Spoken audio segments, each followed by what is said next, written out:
இன்றைய தினம் அதிமுக பொதுச் செயலாளர் எடப்பாடி பழனிசாமி செய்தியாளர்களிடம் பேசும்போது அதிமுகவின் வயது 51 ஆகிவிட்டதால் அதில் பெரிய மாற்றம் செய்ய தேவையில்லை. தூத்துக்குடி மாவட்டத்தில் நான் சென்று ஆய்வு மேற்கொண்ட போது எந்த உதவியும் கிடைக்கவில்லை, எந்த அமைச்சரும் வரவில்லை என்று பொதுமக்கள் குற்றம் சாட்டினர். திமுக ஆட்சி பொய்யான தோற்றத்தை உருவாக்குகின்ற ஆட்சியாக உள்ளது.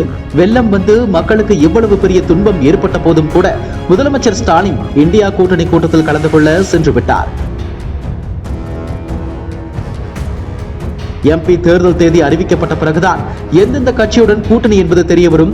அதிமுக தலைமையில் ஒரு வலிமையான கூட்டணி அமையும். புதுவை உள்ளிட்ட 40 இடங்களிலும் வெற்றி பெறுவோம் என்று உறுதிபட தெரிவித்திருக்கிறார். பாஜகவுடனான கூட்டணியை முடித்து இத்தனை மாதமாகியும் இன்றும் அதிமுகவில் கூட்டணி முடிவாகவில்லை.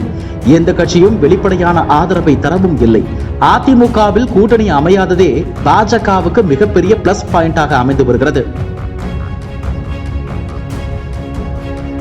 ஆனாலும் அதிமுகவில் நடந்து முடிந்த பொதுக்குழுவுக்கு பிறகு கூட்டணி விஷயத்தையும் தாண்டி சில மாற்றங்கள் நடந்து வருவதாக சொல்கிறார்கள்.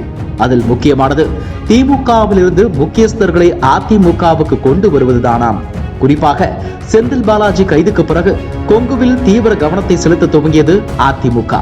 ஈரோடு தேர்தலின் போது கொங்குவில் அதிமுக சறுக்கி இருந்ததற்கு காரணமே செந்தில் பாலாஜி தான் என்று சொல்லும் அளவுக்கு அவரது கொங்கு மண்டல செல்வாக்கு இருந்தது.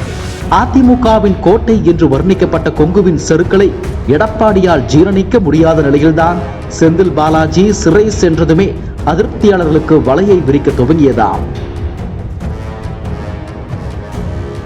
இந்த வலையில் திமுகவின் 2 முக்கிய நபர்கள் சிக்கி உள்ளதாக தகவல்கள் கசிந்துள்ளன. இதற்கெல்லாம் பின்னணியாக அதிமுகவின் மணியான புள்ளி செயல்பட்டதாகவும் சொல்கிறார்கள். இப்படி வலிமை வாய்ந்தவர்களை அதிமுக பக்கம் கொண்டு வந்துவிட்டால் கொங்குவை எளிதாக வசப்படுத்தி விடலாம் என்பதே அதிமுகவின் கணக்காக உள்ளதாம். இது ஒரு பக்கம் இருந்தாலும் இந்தியா கூட்டணி மீதும் அதிமுகவுக்கு ஒரு கண் இருப்பதாக சொல்கிறார்கள்.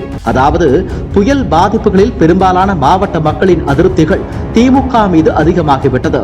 இதை வைத்தே அரசியல் செய்தால் வெற்றி நமக்குத்தான் என்று லிஸ்ட் போட்டு காங்கிரசிடம் எடுத்து சொல்லி வருகிறதாம் அதிமுக.